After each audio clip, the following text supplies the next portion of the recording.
একদা এক শিষ্য তার গুরুকে জিজ্ঞাসা করলেন, গুরুদেব, আমাদের সবার তো দুটো হাত, দুটো পা, একটি মন এবং দিনে 24 ঘন্টা সময় থাকে, তবুও কেন কিছু মানুষ সফলতার শিখরে পৌঁছায় আর বেশিরভাগ মানুষ সারা জীবন গরিব ও অসফল থেকে যায়?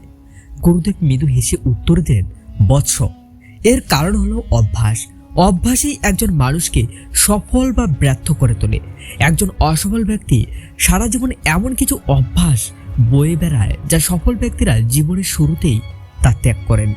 শিশু কৌতূহল হয়ে আবার জিজ্ঞাসা করলেন, সেই অভ্যাসগুলি তাহলে কি যা সফল ব্যক্তিরা সবার আগে ত্যাগ করার চেষ্টা করেন? গুরুদেব গম্ভীর স্বরে সফল ব্যক্তিদের না থাকা সেই 9টি অভ্যাসের কথা বললেন। নাম্বার 1, কথা বলার মাঝখানে বাধা না দেওয়া। সফল ব্যক্তিরা অন্যকে আগে কথা শেষ করতে দেন। তারা শুধু শোনেন না, বরং সামনের ব্যক্তির দৃষ্টিভঙ্গি ও অনুভূতি বোঝার চেষ্টা করেন। অসফল ব্যক্তিরা কথা শোনেন কেবল পাল্টা উত্তর দেওয়ার জন্য। কথা কেড়ে নিলে গুরুত্বপূর্ণ তথ্য যেমন হারিয়ে যায়, তেমনি বক্তাও নিজেকে অপমানিত বোধ করেন। নাম্বার 2, নিজের ভুলের জন্য অন্যকে দোষারোপ না করা। অসফল ব্যক্তিরা তাদের ব্যর্থতার জন্য ভাগ্য, বাবা মা বা পরিস্থিতিকে দায়ী করেন, কিন্তু সফল ও ধনী ব্যক্তিরা নিজেদের ভুলের দায়িত্ব নিজেই নেন এবং তা থেকে শিক্ষা নিয়ে এগিয়ে যান। নাম্বার 3, নিজের সম্পর্কে নেতিবাচক কথা না বলা। সফল মানুষেরা কখনো মনে বা মুখে বলেন না যে আমি পারবো না, আমার ভাগ্য খারাপ বা আমি কোনো কাজের নই। তারা জানেন মানুষ নিজের সম্পর্কে যা ভাবে এবং বলে সে ঠিক তেমনই হয়ে ওঠে। নেতিবাচক চিন্তা এলে তারা ব্যায়াম বা বই পড়ার মতো পজিটিভ কাজে মন দেন। নাম্বার 4, সুনির্দিষ্ট লক্ষ্য বা অগ্রাধিকার থাকা। যাদের জীবনে কোনো লক্ষ্য নেই, তার সকালবেলায় ঘুম থেকে ওঠার কোনো তাড়না থাকে না। সফল ব্যক্তিরা তাদের জীবনের উদ্দেশ্য জানেন এবং সেই অনুযায়ী কাজ করেন। লক্ষ্যহীন জীবন কেবল অলসতা আর আড্ডায় নষ্ট হয়। নাম্বার 5, অন্যকে সম্মান দেওয়া। কঠোর পরিশ্রমে সফল হওয়া ব্যক্তিরা অন্যকে সম্মান করেন। তারা ছোট বড় বা ধনী দরিদ্র নির্বিশেষে সবার সাথে ভালো ব্যবহার করেন।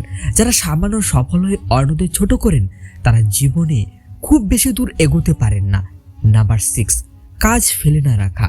সফল ব্যক্তিরা আজকের কাজ কাল করব বা এখন মুড নেই এই ধরনের অজুহাত থেকে দূরে থাকেন। তারা জানেন কাজ জমিয়ে রাখলে মানসিক চাপ ও উদ্বেগ বাড়ে, তাই তারা বর্তমান মুহূর্তেই কাজ শেষ করার পক্ষপাতী। নাম্বার 7, দায়িত্ব এড়িয়ে না চলা।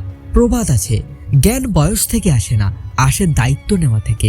সফল মানুষেরা দায়িত্বকে শেখার ও বেড়ে ওঠার সুযোগ হিসাবে দেখেন।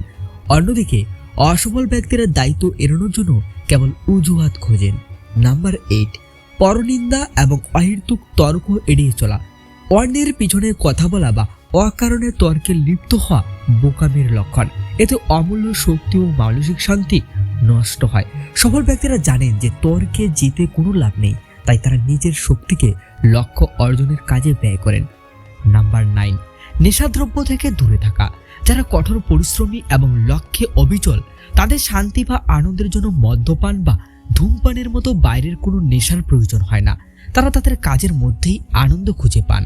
নেশা কেবল সাময়িক স্বস্তি দেয়, কিন্তু দীর্ঘমেয়াদে মানুষকে লক্ষ্যদৃষ্ট ও দুর্বল করে দেয়। গল্পের শেষে গুরুদেব শান্ত হলেন।